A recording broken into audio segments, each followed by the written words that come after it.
Hello everybody, and welcome back to the Bandit run. We got a lot to do and not a lot of time to do it, so let's get to it. First up, I head back to grab a second bandit sword from this helpful dead chap here and free Alexander for a free emote and damage boosting consumable, and also because he's the man.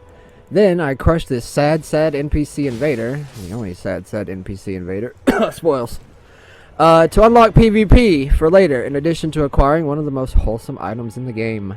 The Green Turtle Talisman, which boosts stamina recovery.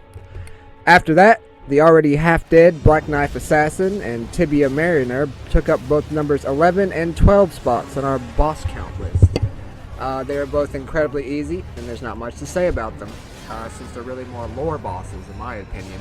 The Mariner, setting up those who live in death as a faction in the Land Betweens. And honestly, who knows what's up with this Black Knife Assassin. She's wounded as soon as you start the battle. She's hiding in a Death Touch catacomb and drops a talisman that gives health upon critical hits, which will be useful later in the future, especially if I get any delusions of parrying. But personally, I think she's actually the one in the opening that's carving the same rune as the talisman into old Gold Boy's back here. And is suffering for it now, but that's just my opinion. Again, it's lore. Who knows what's going on with it besides body. For number 13, we have a Knight Cavalry Rider in Limgrave. I've already grabbed the Lance Talisman to increase my horseback damage. So after a couple tries, relearning his moves and seeing exactly where he attacks, and of course, aggressively chasing him around, like I'm the mouse and he's the cat, I was able to drop him without too much trouble.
Next, it was finally time to get off the Stormvale Castle. The first thing that stands out to me was the room where you get locked in with the knight. Because once again, it was more encouragement to fight up and close and personal, although stealth and archery had carried me pretty well most of the way through the level up to this point, as well as the mercy of one NPC. Once again, my fire arrows proved useful in obliterating the birds along the wall. And most of the level seems pretty well balanced to a bow build, in my opinion, especially with the courtyard full of soldiers that was able to reverse ambush for once. And speaking of, I acquired one of the main things we came for, the Nomadic Cookbook number 10, which lets me make Stormbone arrows.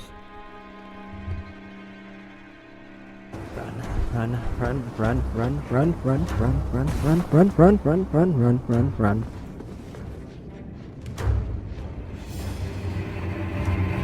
Hey, I'm gonna fuck up whoever shot me with that arrow. I swear to God, let me catch you. I swear to God, let me find you. I swear to Godric, let me find you.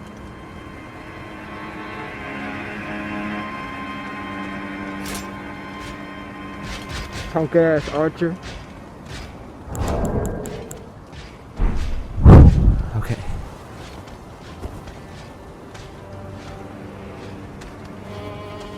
I think he's gone. We can. Are we cool? Are we cool, dude? Are we cool? Man, I don't fucking get paid now. Finally, it's time for boss number 14, Godric the Grafted.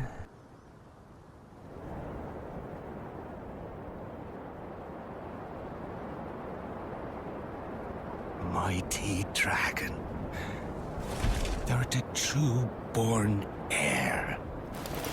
Lend me thy strength, O kindred. Deliver me unto greater heights. Well.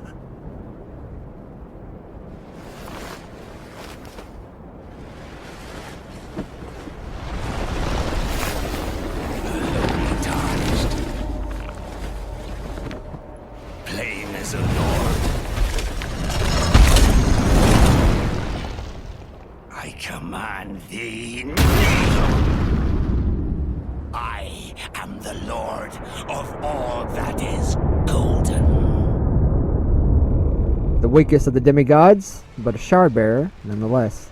Not only will I get a great rune from him, which will boost my stats by 5 points each, that's plus 40 virtual levels, but also I'll be halfway to an additional talisman slot, needing 2 great runes to get one from Inya, the finger reader maiden back at the round table hole that we maybe talked to. I don't know if I showed her in the video. Anyways, and Nelfi will be joining us for the fight, because if summoned for the fight, she gives a talisman, a lesser version of the Great Jar Arsenal, that I could only get by beating 3 NPC summons in a row based off the builds of the last 3 people to do it, and every time I've done that, it's been a bunch of sons of bitches, no matter what my build was. So that's on the to-do list. That's on the maybe to-do list for later when we start to need that sweet, sweet carry weight.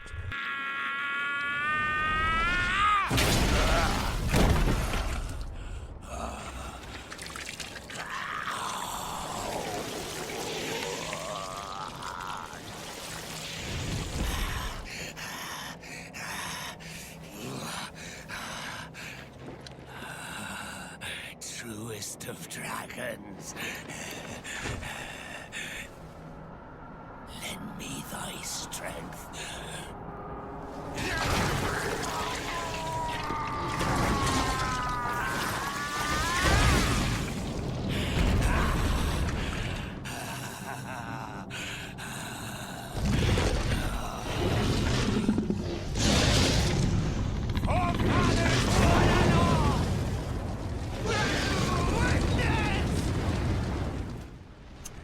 Godric the Grafted pissed me off. Not because he was hard.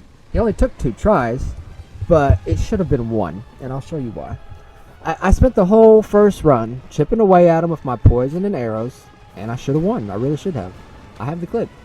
He had no health, and I shot him so many more times. Like, I think I counted 4 times rewatching the clip when he had absolutely 0 health, and somehow it missed or didn't register, or he's just invincible during this animation.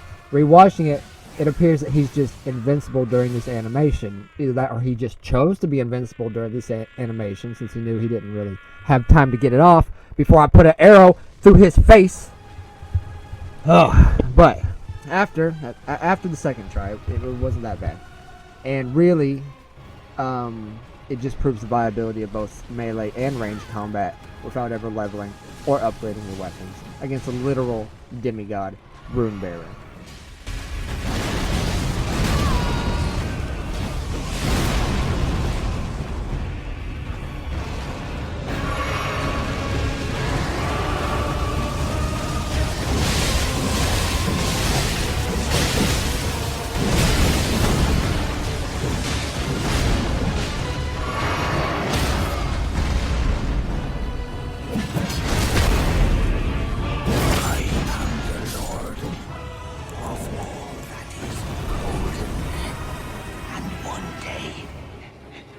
Return together to our home, bathed in rays of gold.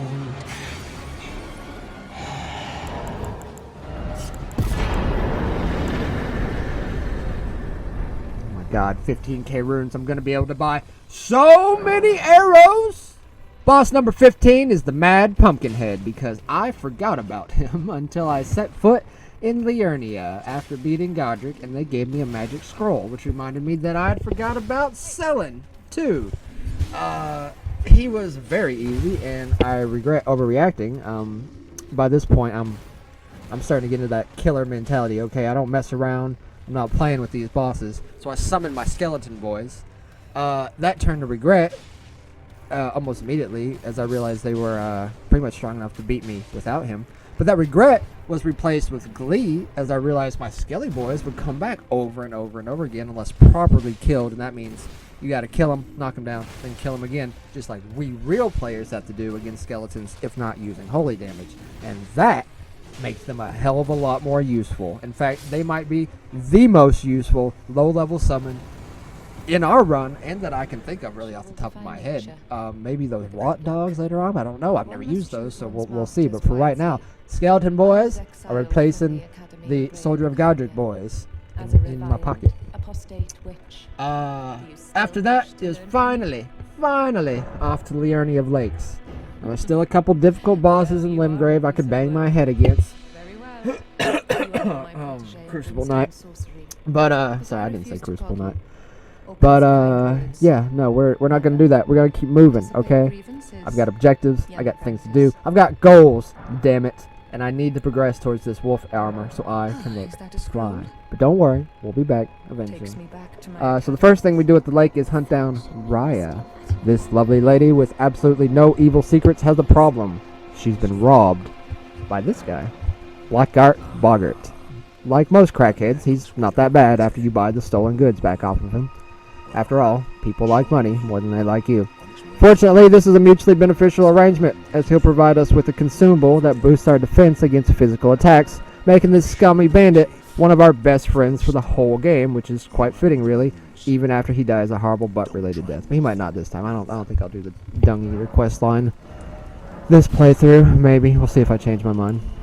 Anyways, once you get her necklace back, she immediately starts simping over you and gives you the Volcano Manor invitation, as well as spilling the beans about a secret way to the Altus Plateau. We already obtained both the pieces of the Dectus Medallion from Fort Hague and Fort Faroth, so we'll be taking the Grand Lift of Dectus and avoid the Magma Worm boss that we'd normally have to fight if we took that way. Who might join our house? You are very brave yourself. Not only a steady hand, but a steady heart. Merciless, even to your own kind. Such strength is precisely what my mistress seeks.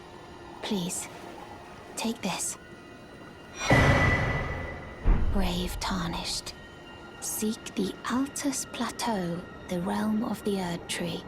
Most Tarnished are doomed to wander the outskirts of the lands between, peering wistfully at the towering Erd Tree. But you are no ordinary Tarnished. And once that is proven, the Volcano Manor will fully extend its invitation to fight amongst a family of champions. Did you know, if you have the Dectus Medallion, these giants aren't hostile. But if you sneak up here without it, they will be. That's right, you need your VIP pass to hang out with your big friends here. Did you also know that Raya changes her position depending on how you access the Altus Plateau? Usually, she's at Lux Ruins for me, but after some trial and error and millennia having a brief existential crisis because I never let her level me up. Though now, everything is lost to me. The reason for which I live, burned and bodiless.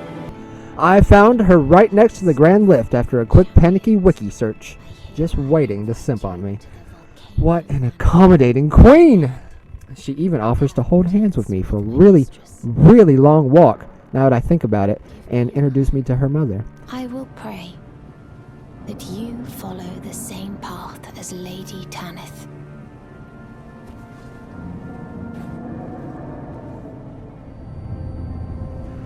Lady Tanith is the definition of a ride-or-die woman and is happy to embrace her lord's blasphemy and give me a job murdering people. Brave Tarnished. Welcome to the Volcano Manor. I am Tanith, the proprietress of this house. Raya spoke well of you. A warrior of promise, I believe she said. Perhaps you are prepared to make a commitment. Will you join us here at the Volcano Manor and resist the tide? Why accept the burden of their grace, or be fooled by the dogmatic ramblings of the Fingers? Rise with us against the Erd Tree. Interesting. Your decision is most welcome. Now you belong to the Volcano Manor family. The drawing room lies down the hall. Make yourself comfortable, but be sure to earn your keep. Our buddy Bernal is here, and it's his quest that'll give us our sweet, sweet armor. After a quick moment of finally giving in to Raya's simping,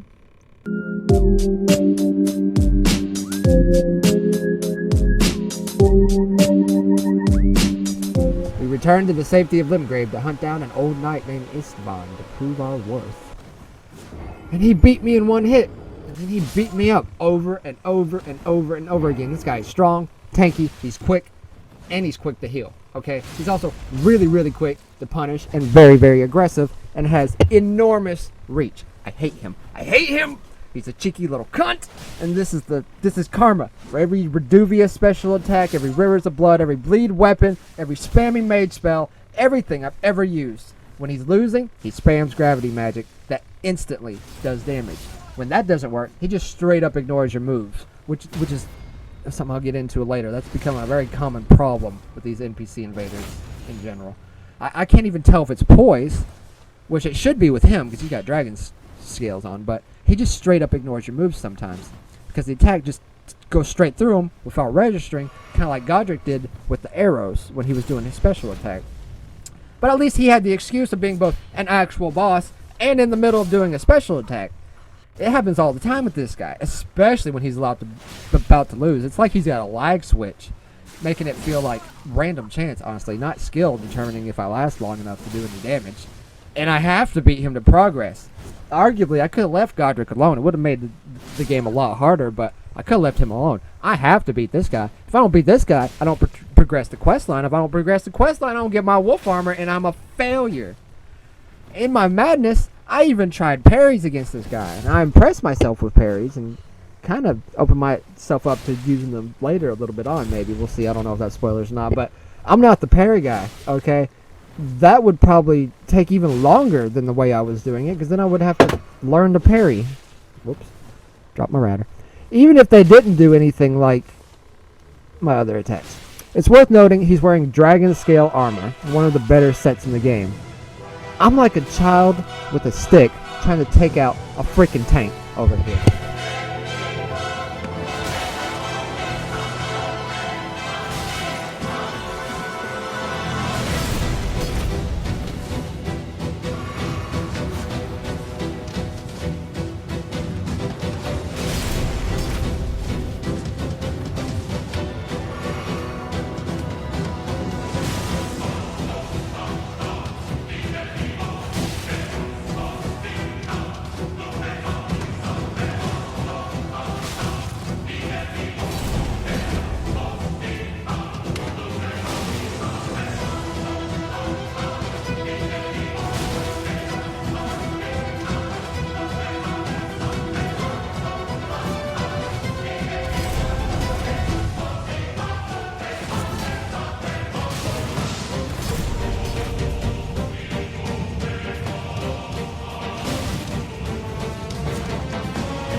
Destroy that tank, I would, eventually.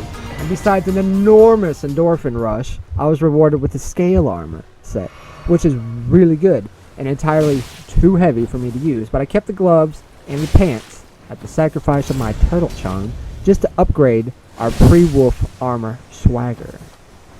I'd like to note that I'm adding a special bastard NPC counter now, specifically because of this guy, because while they aren't bosses, Anastasia and Istvan have given me arguably the hardest fights so far, which is why it's going to go ahead and start off on 2. And again, more spoilers. At the time of recording, I'm pretty far away, and these NPCs, they're the real fight in the game so far. So yes, this counter is on. Alright guys, She-Wolf needs a break, so I booked her a full body massage here with Fia. Don't forget to like, comment, subscribe, I guess, and I'll catch you guys in the next episode. Later. Fia! get to rubbing.